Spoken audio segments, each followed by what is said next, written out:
Does a liberated person have preferences? It's a question I get commonly in one form or another, and someone asked it yesterday underneath the video about equanimity. So although I've made videos about this before, I will address it again in a different way. Now, first things first, just in case the non-duality police are watching, the term liberated person is really an oxymoron. Indirect experience, there's no sense of a self. There's no sense of anything apart from anything else. There's no sense of things. There's no sense of thingness. There's not even a sense of sensing. So this is an impossible thing to talk about. It's not a state, it's stateless, but it's not even really stateless.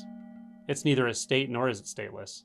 So to even say there's a person and that person becomes liberated really doesn't make a lot of sense, but it's a conventional way of speaking. So when I say liberated, ultimately what I'm asking is, from the experience of liberation, from the point of view of liberation, or in liberation, do preferences arise?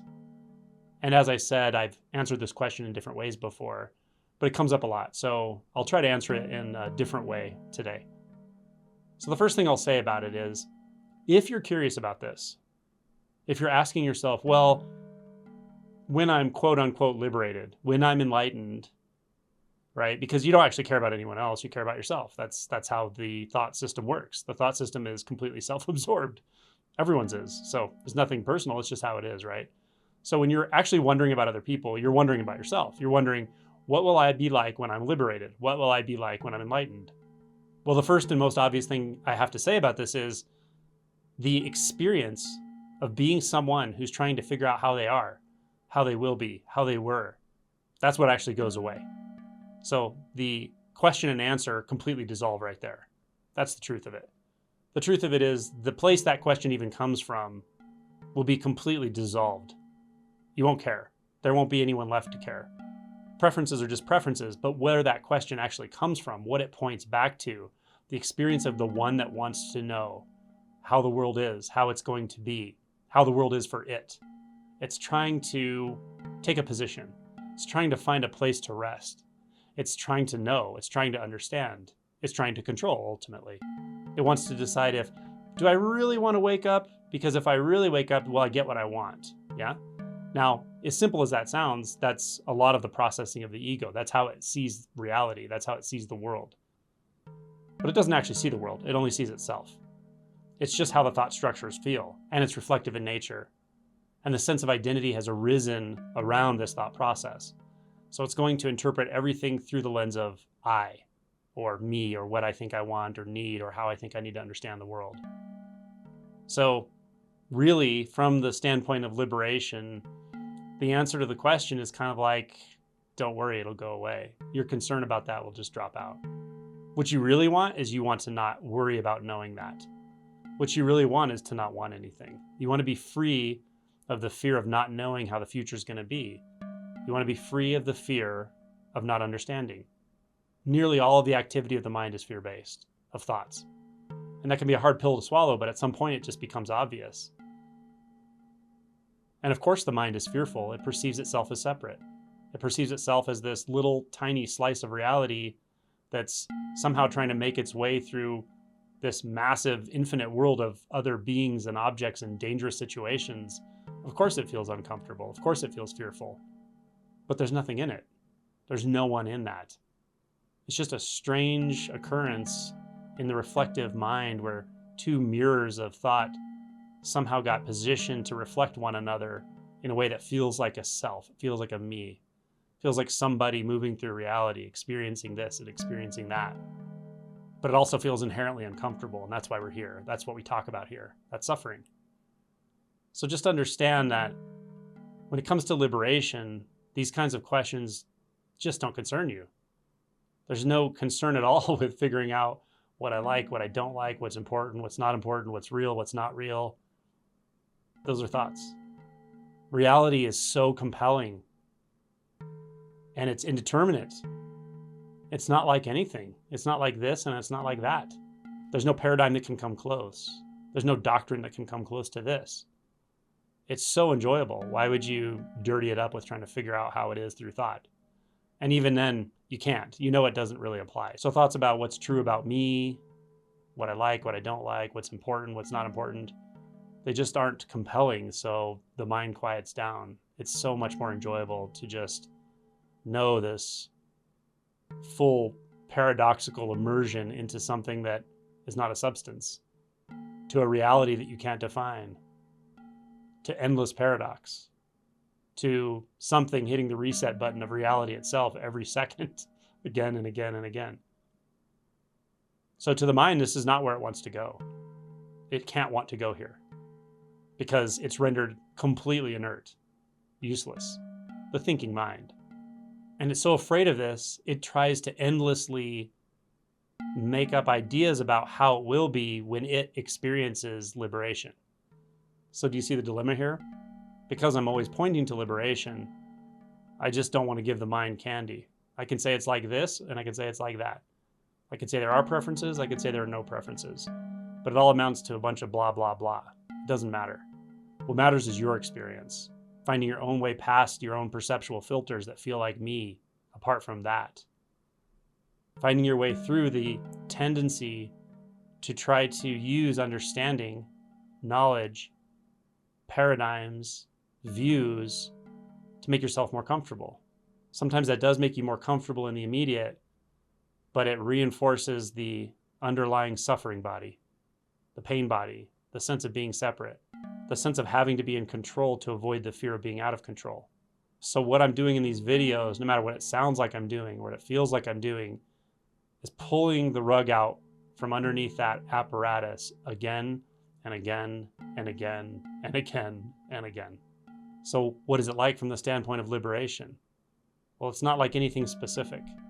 That's the beauty of it. It holds no position. It resides nowhere.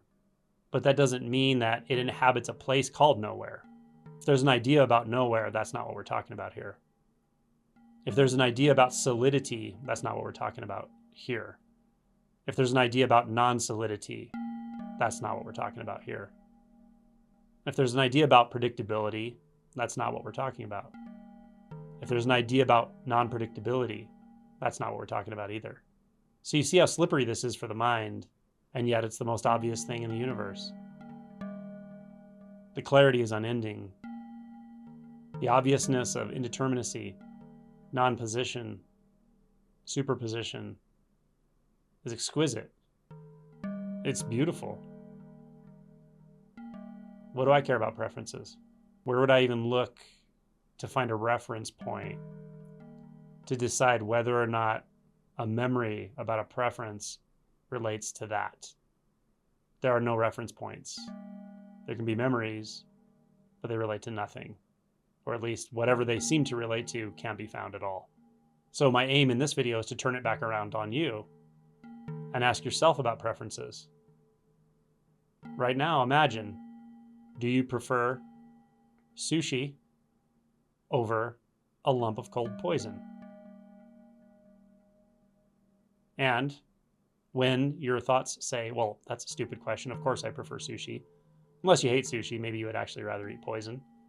But whatever the preference is, that seems so obvious, I'll ask you, where is that preference?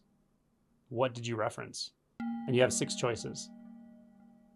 Sight, sound, sensation, taste, smell, or thought.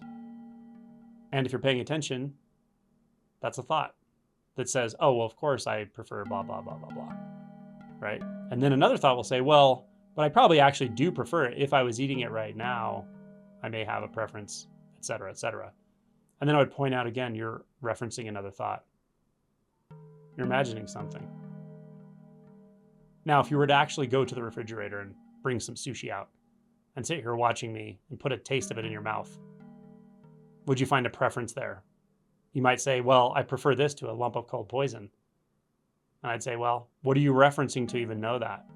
Because are you eating cold poison right now? No, you're eating sushi. So you're tasting sushi, or at least you're tasting that, and your mind might call it sushi. And then a thought says, but I prefer XYZ.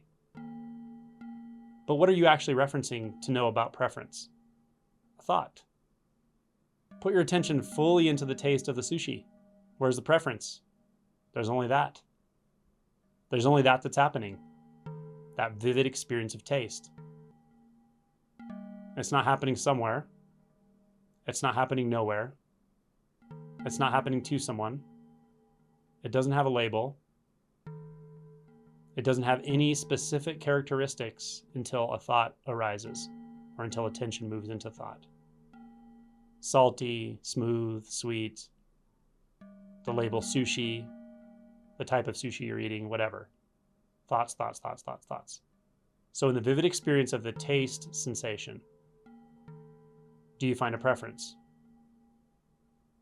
No, you just find that. Now again, the mind might come up with some theoretical stuff from here, but I'll just point you back to the sensation, the taste sensation, and perhaps the other sensations, body sensations, feet on the floor, sounds, the visual experience. Is there a preference in any of that without a thought? No. Now, what if you just stayed here? What if you noticed that this is always here just like this? This vivid experience of sensation. This vivid experience of not two, not separate. There's only tasting. All that's experienced here is tasting. I can't tell where it is. Feels like the whole body's tasting. Feels like the whole room is tasting. Feels like the whole universe is tasting. And now hearing. Feels like the whole body is hearing. The whole room is hearing. The universe is hearing. But tasting is hearing. And the hearing is tasting. Where's the preference? Where does it arise? Do you see this? Do you get it?